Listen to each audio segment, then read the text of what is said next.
یہاں پہ لوگ ہمیں کہتے ہیں کہ آپ قوم پرستی کے نام پہ نفرت پھیلا رہے ہیں، آپ پشتونوں کی بات کر رہے ہیں۔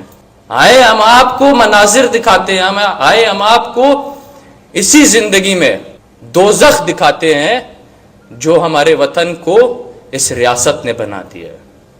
ہم نے یہاں پہ جمہوریت کے خاطر، انصاف کے خاطر، امن و امان کے خاطر ہم نے بہت سی قربانیاں دی ہیں، چاہے وہ یحییٰ خان کا دور ہو، ضیاء الحق کا دور ہو، یا پھر مشرف کا دور ہو۔ ہم نے مردانہ قربانیاں دی ہیں، جد و جہد کی ہے، ہم نے شہادتیں دی ہیں یہاں پہ۔ اور جب بھی پاکستان کے تاریخی ادوار میں جمہوری پارٹیوں کا کوئی اتحاد بنا ہے یا محاذ بنا ہے، اس میں پشتونخوا ملام پارٹی نے اپنا کلیدی کردار نبھایا ہے۔ اگر ہم محکوم قوموں کی بات کریں تو پشتونخوا ملام پارٹی پشتون بلوچ سندھی فرنٹ میں رہ چکی ہے۔ پونم کے پلیٹ فارم سے ہم نے محکوموں کی آواز بلند کی ہے۔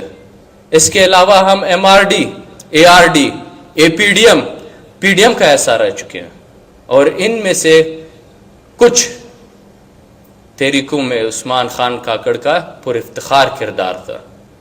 کیا وجہ ہے؟ سوچنے کی بات یہ ہے کہ ہمارے جمہوری پارٹیوں کے قائدین، ہمارے کارکنان اور عوام کی ہر کوشش، ہر قربانیوں کے باوجود اس ملک میں قومی برابری کی بنیاد پہ جمہوری فیڈریشن نہ بن سکا۔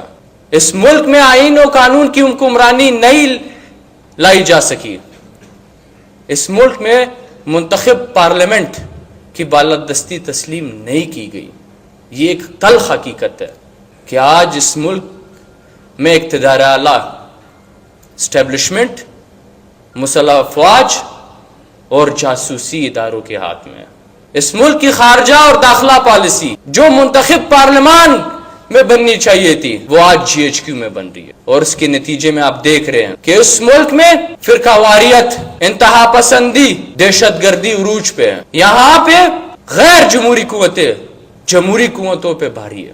ہماری اسٹیبلشمنٹ نے اس ملک کو عالمی دہشت گردی کا ایک مرکز بنا دیا۔ یہاں سے ہمسایہ ممالک اور ہمارے برادر اسلامی ممالک افغانستان میں نصف صدی سے جاریت اور مداخلت کی ایک ظلم، ایک بربریت سے بڑا ایک جنگ جاری ہے، جس میں لاکھوں افغانوں نے اپنی جان کی قربانی دی ہے۔ وہاں پہ افغان ملی اسٹیٹ کو برباد کر دیا گیا ہے، اور اس افغان جنگ کی وجہ سے پاکستان میں پشتون بیلٹ، پشتون وطن کو دہشت گردوں کے حوالے کر دیا گیا۔ اس ملک میں ہمارے 1 لاکھ سے زائد شہریوں نے اپنی جان کی قربانی دی، افغان جنگ میں لقمہ اجل بنے ہیں۔ 2014 میں آرمی پبلک سکول میں جو واقعہ ہوا، اس کے بعد تمام جمہوری پارٹیوں کی منظوری سے نیشنل ایکشن پلان بنا، جس میں مسلح افواج کو دہشت گردوں کے خلاف آپریشن کرنے کے لیے مینڈیٹ دیا گیا۔ مگر یہ آپریشن پشتون وطن خصوصاً فاٹا کے شہریوں کے خلاف ہوا۔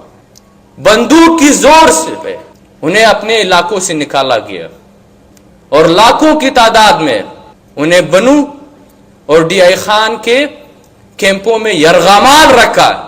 ان کی یہ ظلم کی داستان یہاں ختم نہیں ہوتی۔ آپ سوچ بھی نہیں سکتے کہ فاٹا کے تمام شہر، کاروباری مراکز اور لاکھوں کی تعداد میں گھروں کو ٹینکوں، بموں اور بارودی سرنگوں سے مسمار کر کے برباد کیا گیا، اور وہاں سے مقامی آبادی کو نکال کے وہاں پہ دہشت گردوں کو پالا گیا۔ یہ ہے آپ کی قومی یکجہتی، یہ ہے پاکستان کی ریاست کا پشتونوں کے ساتھ سلوک۔ پیارے دوستوں، یہاں پہ علی وزیر کی بات کی گئی۔ جب کسی قانون میں، جب کسی بھی آئین میں اس چیز کی سزا ہے ہی نہیں کہ آپ کیوں ظلم کی بات کر رہے ہو، آپ کیوں ریاستی دہشت گردوں کی بات کر رہے ہو، آپ کیوں زندگی کا حق مانگ رہے ہو. جب ایک چیز کی سزا ہے ہی نہیں تو کیا سزا دیں گے؟ یہاں پہ ہمارے دوستوں نے پشتون جوانوں کی بیداری پہ بات کی، ان کی سیاسی پختگی پہ بات کی، ان کے نظریے پہ بات کی. میں خود اس چیز کا گواہ ہوں. جب سے ہم آئے ان جوانوں کو فون کالز آ رہی ہیں کہ اس کانفرنس میں کون آ رہے ہیں، اس میں پشتونخوا ملن پارٹی کے لوگ آ رہے ہیں، اس میں محسن داوڑ آ رہا ہے، اس میں منظور پشتین آ رہا ہے. وہ لوگ اس کا ایک مذاق اڑا رہے ہیں.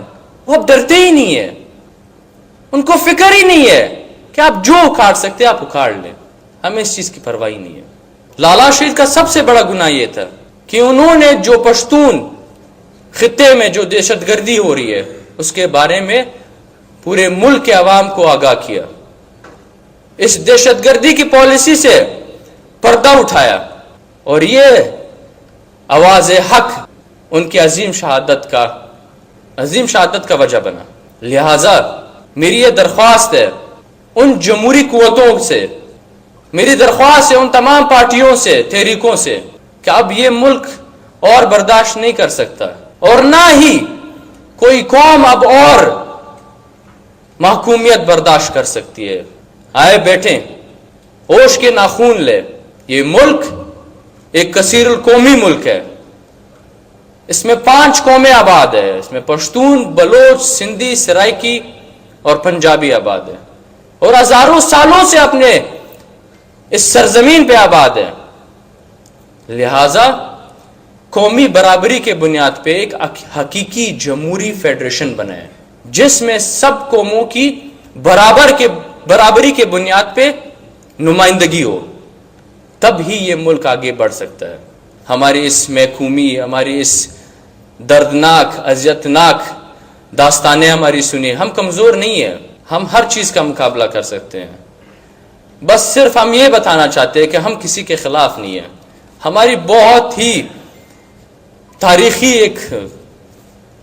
ایک تاریخ ہماری گزری ہے کہ ہم نے جس طرح حکومتیں کی ہیں، جس طرح بادشاہیاں کی ہے، اور جس طرح ہماری تاریخ ہے اس کے بارے میں لوگوں کا آگاہ کرنے ہمیں واقعتاً سپدے باندې اوس یو څوک هم خفه نه دی چې د پښتانه وطن یا د پښتانه قام سره به مخ ته څه کړي، چې ستاسو رنګه ویش باجرته، باهمته، پوه ځوانان او زموږ داسې باهمته خوندې، نو انشاءالله پښتون قام داسې هغه ورځ لرې نه ده چې دا غلامۍ به ځان آزاد کړي.